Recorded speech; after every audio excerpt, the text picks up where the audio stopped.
नमस्ते दोस्तों। महीना कार्तिक का, महादेव पुत्र कार्तिकेय के जन्म का महीना। कार्तिक महीना बहुत ही शुभ होता है।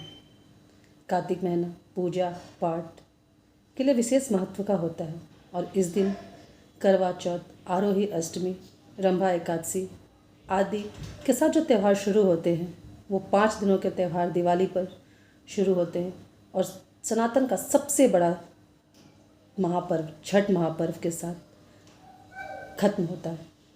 हालांकि उसके बाद भी अक्षय नवमी और तुलसी विवाह इसी मंथ में आते हैं। कार्तिक के महादेव पुत्र थे और उनका जन्म कार्तिक मास की पूर्णिमा में ही हुआ था। दिवाली 5 दिनों का त्यौहार माना जाता है। सबसे पहले आता है धनतेरस। धनतेरस के दिन हम लक्ष्मी और कुबेर जी की आराधना करते हैं और साथ ही धन्वंतरि भगवान जो आयुर्वेद के जनक माने जाते हैं उनके नाम पर अपने चौखट को साफ करके एक दिया जलाते हैं। कहा जाता है कि धनतेरस के दिन जो ये दिया जलाता है उसके घर रोग और अकाल मृत्यु का योग टल जाता है। उसके बाद आती है नरक चतुर्दशी। इसी दिन भगवान श्री कृष्ण ने माँ काली के आशीर्वाद से नरकासुर भौमासुर का वध किया था और 16,000 स्त्रियों को उससे मुक्त किया था और उसके असुरीय प्रवृत्ति से इस धरती को भी मुक्त किया था। यह दिन विशेष महत्व का है। इस दिन श्री कृष्ण, हनुमान और काली जी की विशेष आराधना की जाती है। इसे हम छोटी दिवाली भी कहते हैं क्योंकि हम छोटा सा उत्सव मनाते हैं और दिए जलाते हैं। इसके बाद आती है दिवाली, जिस दिन भगवान राम अयोध्या वापस आए थे। इस दिन हम लक्ष्मी और गणेश जी की विशेष रूप से पूजा करते हैं और पूरे घर को दियों से प्रज्वलित करते हैं। और फिर आता है गोवर्धन पूजा, जिस दिन भगवान श्री कृष्ण ने अपनी एक उंगली पर गोवर्धन पर्वत को उठाया था। इस दिन गाय की पूजा करना, गाय को भोजन करवाना अत्यंत शुभ माना जाता है। और इसके बाद आता है भाई दूज। यमुना जी की बहुत इच्छा थी कि उनके भाई यमराज उनके पास आए।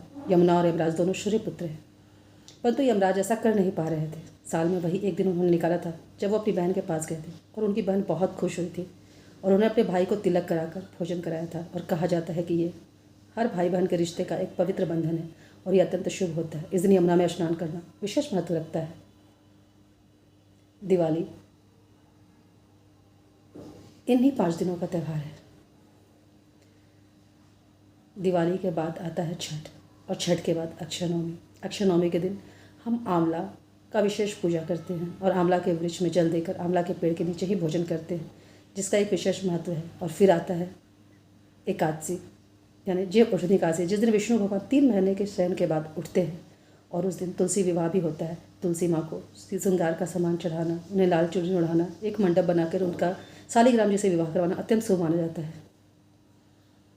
तो कार्तिक में कुछ विशेष उपाय और तुलसी माँ को दीपदान करके हम अपने भाग्य को कुछ अच्छा और बेहतर कर सकते हैं। तो कार्तिक महीने में विशेष पूजा अर्चना कीजिए और मेरे छोटे ब्लॉग के साथ बने रहिए।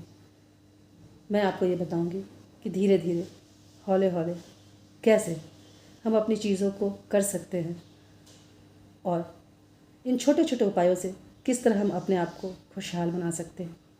धन्यवाद।